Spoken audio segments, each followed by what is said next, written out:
A couple of weeks ago, I had a really great time recording an hour interview for Brad Hook's podcast, and we talked about so many different aspects of sleep, sleep problems, and how you can move past generic sleep tips that often don't really work in the long run and really develop sleep skills for life that can help you not only just improve your sleep but really overcome the long-term sleep problems that you have. And because his audience is much more in the high performing, high achieving type group of people, we really focused on that type of personality trait and trait group in relation to sleep and sleep problems. So in this video, I'm going to pull out a couple of different things that are very important to bear in mind when you're that type of a person. In my work, I talk about all sorts of personality traits. And some of us are some way, another group of people might actually be in a different way when it comes to personality traits. There are no right and wrong or good or bad. It's just that we are different people, and I'm sure that you can tell that from just comparing yourself to maybe some of your friends that you have. But for a go-getter, peak performer, high achiever type, often they go to bed thinking, what am I going to do tomorrow? Mm. What's going to happen in 2 weeks' time? What went well or what didn't go so well yesterday or today? So there is this either forward thinking, forward looking, or backwards thinking, backwards looking. We're never in the present. Go getters tend to be more either in the past or in the future, right? Yeah. So the reason I think it's really, I mean, sleep and optimizing really high quality sleep, no matter who you are, the reason it's a lever for peak performance is that if you can master your non-active 7 hours or whatever that is, and it doesn't have to be seven, but we look at the 7 to 9 hours depending on the person. If you really highly maximize it in terms of physical relaxation, mental relaxation, and emotional relaxation, your rest of the hours are going to be completely different as well, meaning the waking hours. You're just going to feel different. You're going to feel more of that peak performance because you have recovered. Yeah. So important. And we know intuitively how good it feels when you wake up after securing your 7 hours. Or I'm always surprised when someone says to me, if I don't get 9 hours, I feel terrible. And I'm like, wow, 9 hours. If I get seven, I'm, celebrating. When it comes to this kind of trait group, the high achieving, high performing personality traits, a lot of the times what I see in my practice, that it often will impact your ability to really switch off and transition into the nighttime, which is not really about doing more. So, one of the first things I want you to think about, if you are more of this high achiever, high performance type person, is that a lot of the traits that you have that drives that productivity during the day cannot also help you to do the absolute opposite, which is sleep and rest and relaxation. So this is what I see in my client work as well. If somebody is very, very highly active during the day, those traits that are driving those things are great for a purpose, but they're not going to be great for the opposite, which is sleep. So when you're looking at you as a person, one of the first things that really helps you to establish what kind of things you might need to put in place is really to look at some of those traits that you know that are affecting some of the things you might be doing or not doing as you're getting close to climbing into bed. And so when you really look at, first of all, that self awareness that comes with understanding who you are as a person. And in my example, I'm still an overthinking type person. That's one of the big parts of why I struggled with insomnia many, many years ago. So, if you have those traits and you understand what those traits are that are preventing you to be able to really sleep well in the middle of the night and fall asleep and so on, you can work with those. You can really work on the tools and the techniques that will help you to shift out of those traits into different type of traits and behaviors and mindsets and tools and exercises that will therefore complement your ability to fall asleep easily and sleep through the night without disturbances. So you talk about sleep skills for life. What happens when we treat sleep as a trainable skill set? So often I give this example to clients pretty much all the time, because what we expect, for example, with sleep problems is we're going to overcome it very quickly. The more we're going to put in place, the quicker we're going to overcome it, right? Generally, that's the idea. Mhm. When I look at sleep skills, and this is one of the things that I really started seeing from my story. So I struggled with insomnia, overcame it, and what kept my sleep in a great place, being an over analytical and a thinker type, is that I started to work with myself in a proactive way. So that's a skill set. So when we look at sleep more as a, how can I influence it in advance? How can I develop it, create it?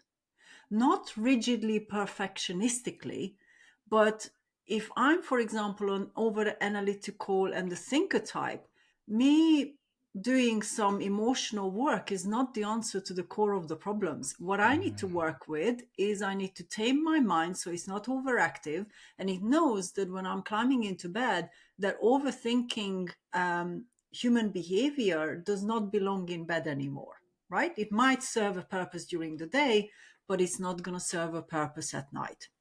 So when I look at sleep skills, is really breaking it down into groups. And so this is one of the things I talk about in my latest book, which is called Sleep Skills for Life. We got to look at self-awareness as the first skill. If you don't know very honestly and practically what's helping and hindering your ability to sleep really well, then you're not going to be able to necessarily find the right tools. It's not that you're not intelligent, but it's that there is a mismatch between the root cause of the problem and what you're putting in place for it. When you look at sleep as a set of sleep skills, it will really help you to break down some of the things that might be missing in relation to how your sleep is not giving you what you need in order to perform really well during the day. So if somebody is more of a peak performance, high achiever type, they're going to need different sleep skills compared to someone who is maybe more of a nervous or even more of an emotional type person. Like I said, there's no right or wrong. We're all just different type of people. So when you're looking at whether or not your inability to be able to fall asleep easily, or maybe not being able to sleep through the night, or actually maybe you're sleeping okay, but you feel tired in the morning and you don't feel as alert as you want to be able to perform, you want to look at sleep skills that can actually really help you enhance that part of your sleep. And these will be different for different people. And again, this is why I talk about this much more in my practice over the last few years. When you really work with who you are, all sorts of different traits, you can put together the things that will help you to create and develop great quality sleep for many years to come in advance of it happening, rather than reacting to things when maybe things don't work out the way you want it.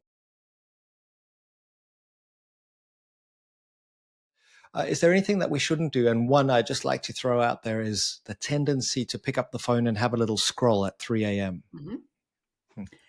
So the way I want to answer this question is, first of all, figure out if there is a problem or not. I Mm. always say to people, if it isn't a problem, don't make it into one. So whether or not you read or not read, look at your phone, not look at your phone, really what the defining factor in my work is, that is it causing a problem, or is it a coping mechanism that's not solving the problem? So I'll give you an example with the sort of the phone example.